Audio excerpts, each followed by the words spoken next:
সভাপতি উপস্থিত, আজকের মাননীয় প্রধান অতিথি ইসলামী আন্দোলন বাংলাদেশের সিনিয়র নায়েবে আমির মুফতি সৈয়দ মোহাম্মদ ফয়জুল করিম শায়েকে চরমোনাই, ওলামায়ে কেরাম, চট্টগ্রাম মহানগরের সভাপতি আমার অত্যন্ত প্রিয় ভাই জান্নাত ভাই সহ যারা আছেন, বান্দরবান পার্বত্য জেলাবাসীর পক্ষ থেকে সকলকে ধন্যবাদ জানাচ্ছি। শায়েকে চরমোনাইর সামনে দাঁড়িয়ে বক্তব্য রাখার দুঃসাহস আমার নাই। আমি কোনো আলেমও নই, আমলদারও নই। সুযোগটা পেলাম, মনে করলাম একটু কাজে লাগাই, শুধু দু চারটা ইনফরমেশন দিব, দিয়ে বক্তব্য শেষ করব। বক্তব্য হলো, সারা পৃথিবীতে মানুষ আন্দোলন সংগ্রাম করে কখন? যখন বৈষম্য হয়, বৈষম্যের বিরুদ্ধে আন্দোলন সংগ্রাম হয়। আমাদের ৭১ সালের মহান মুক্তিযুদ্ধ বৈষম্যর কারণে হয়েছিল। বাংলাদেশে ২০২৪ সালে জুলাই আগস্ট বিপ্লব হয়েছে। প্রায় ১৫০০ ছাত্র জনতা সেখানে শহীদ হয়েছে। সেটাও বৈষম্যের কারণে হয়েছে। আর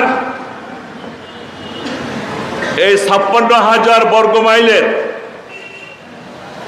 আমরা যারা পার্বত্য চট্টগ্রামে বসবাস করি, ১ অঞ্চলের মানুষ, বিশেষ করে বাংলাদেশি নাগরিক, বাংলা ভাষাভাষী মানুষ যারা, আমরা স্বাধীনতার ৫৪ বছর অনেক বড় বৈষম্যের শিকার হয়ে আছি।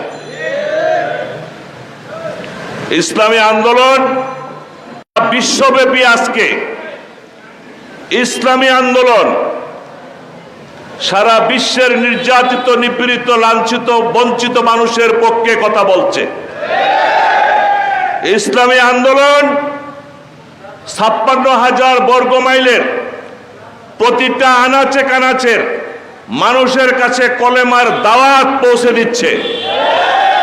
ইসলামী আন্দোলন অন্যায়ের বিরুদ্ধে একমাত্র একটা ইসলামী দল, ইসলামী আন্দোলন, যেটা অন্যায়ের বিরুদ্ধে জিহাদ করছে। ইতিমধ্যে ইসলামী আন্দোলনের অনেক কর্মী ভাইয়েরা শাহাদত বরণ করেছে। আমরা দোয়া করব আল্লাহ যাতে তাদেরকে জান্নাতের সর্বোচ্চ স্থান জান্নাতুল ফেরদাউস নসিব করেন। আমি শায়েকে চরমোনাই বাংলাদেশের সর্বোচ্চ জায়গায় তিনি বিচরণ করেন। ওনার কাছে আমার একটা আবেদন রেখে আমি বক্তব্য শেষ করে দিতে চাই। সারা পৃথিবীতে ৫৭টা স্বাধীন দেশ আছে মুসলমানের, ২০০ কোটির উপরে মুসলমান রয়েছে। মাত্র ১ কোটি ইহুদির কাছে সারা বিশ্বের মুসলমানরা আজকে নির্যাতিত, নিপীড়িত, লাঞ্ছিত, বঞ্চিত। আমি ওই ভাষায় বলতে চাই, আর সময় হাতে নাই। ইসলামী আন্দোলন চরমোনাইয়ের নেতৃত্বে আসুন, আমরা আল্লাহর রশিকে মজবুত করে শক্ত হাতে ধরি। ওয়া তাসিমু বিহাবলিল্লাহি জামিআ ওয়া লা তাফাররাকু। আর না হয় নিস্তার নাই। এই বাংলার জমিনে একমাত্র চরমোনাই সহি শুদ্ধভাবে ইসলামের চর্চা করে থাকে, জিহাদ করে থাকে, কলেমার দাওয়াত দিয়ে থাকে। এই পার্বত্য চট্টগ্রাম, পূর্ব তিমুর, দক্ষিণ সুদানের মতো একটা খ্রিস্টান রাষ্ট্র করার জন্য আন্তর্জাতিক চক্রান্তকারীরা উঠে পড়ে লেগেছে। আমাদের কাছে পরিষ্কার তথ্য রয়েছে, গত ১০ বছরে এই পার্বত্য চট্টগ্রাম ২৬টা উপজেলা, ৩টা জেলায় প্রায় ২০০-র উপর ক্যাথলিক গির্জা, ব্যাপটিস্ট চার্চ গির্জা হয়েছে খ্রিস্টানদের। একটা মসজিদ নতুন করে নির্মাণ হয় নাই। উপরন্তু শহীদ ওমর ফারুক ত্রিপুরা থেকে কলেমা পড়ে মুসলমান হয়েছিল, তার তার অপরাধ, সে মুসলমান। রোয়াংছড়িতে তার বাড়িতে মসজিদে ইমামতি করে এশার নামাজের নামাজ শেষ করে ঘরে যাওয়ার পথে তাকে গুলি করে হত্যা করা হয়। তার লাশ নিয়ে আমরা মিছিল করেছি, সারা বিশ্বব্যাপী ওমর ফারুকের ব্যাপারে আমরা প্রতিবাদ করেছি। সাজেকে একটা মসজিদ হয়েছে, অডিও ভাইরাল হয়েছে যে এই মসজিদটা ভেঙে দাও। কিছুদিন আগে রাঙ্গামাটির বড়রূপা মসজিদে আক্রমণ করা হয়েছে। আজকে এই বাংলাদেশকে আমরা কোন অবস্থাতে পূর্ব তিমুর দক্ষিণ সুদান হতে দিতে পারি না। আজকে নারায়ে তাকবীর, আল্লাহু আকবার, এই আওয়াজ পার্বত্য চট্টগ্রামের আনাচে কানাচে পৌঁছে দিতে হবে। প্রত্যেকটা উপজেলায় পার্বত্য এলাকার সকল ইসলামী দলগুলোর কাছে আহ্বান রাখবো, আর বিশেষ করে শায়েকে চরমনায়ের কাছে অধিকার নিয়ে দাবি করব পার্বত্য চট্টগ্রামে প্রত্যেকটা ইউনিয়নে ইসলামী আন্দোলনের নেতৃত্বে যেন একটা করে মসজিদ হয়, মাদ্রাসা হয়, কলেমার দাওয়াত পৌঁছে যায়। আমরা আপনাদের সাথে পার্বত্য চট্টগ্রামবাসী আছি, আর নয়। অনেক বৈষম্য হয়েছে, অনেক কিছু হয়েছে। পার্বত্য চট্টগ্রাম এই অন্তর্বর্তীকালীন সরকারের কাছে দাবি জানাচ্ছি, আপনার মাধ্যমে আপনি পৌঁছে দেবেন। আমরা অতিরিক্ত কিছু চাই না। এই পার্বত্য চট্টগ্রামে বাংলা ভাষাভাষীর মানুষ কনস্টিটিউশনাল রাইট, সাংবিধানিক অধিকার নিয়ে আমরা এখানে বসবাস করি। আর বাংলাদেশের প্রচলিত আইন, সংবিধান পার্বত্য চট্টগ্রামে কার্যকরী হয় নাই আজ পর্যন্ত। নেতৃত্বে কর্তৃত্বে কোনো বাঙালিরা নাই, মুসলমানরা নাই।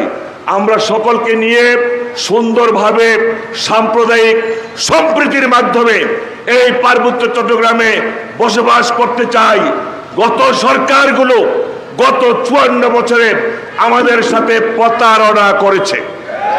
অনেকে মদিনা সনদের আলোকে রাষ্ট্র পরিচালনা করার কথা বলেছে, মদিনা সনদের ধারে কাছেও তারা কেউ ছিল না। ইনসাফ ছিল না, ন্যায় বিচার ছিল না।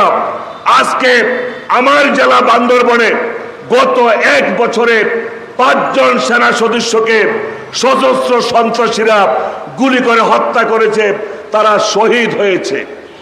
আমি শায়েকে চরমনাইকে বলতে চাই, যে অঞ্চলে দেশ রক্ষা বাহিনীকে গুলি করে হত্যা করা হয়, সেই অঞ্চলের স্বাধীনতা, সার্বভৌমত্ব হুমকির মুখে পড়ে যায়। আমরা এটা দেখতে চাই না। দেশের প্রচলিত আইনে সাংবিধানিক অধিকার এই অঞ্চলে প্রতিষ্ঠা করতে হবে। বাংলাদেশ সেনাবাহিনী অক্ষম নয়। বাংলাদেশ সেনাবাহিনীর সরকারগুলো আমাদের সাথে প্রতারণা করছে, আজকের সরকারও সেটাই করছে।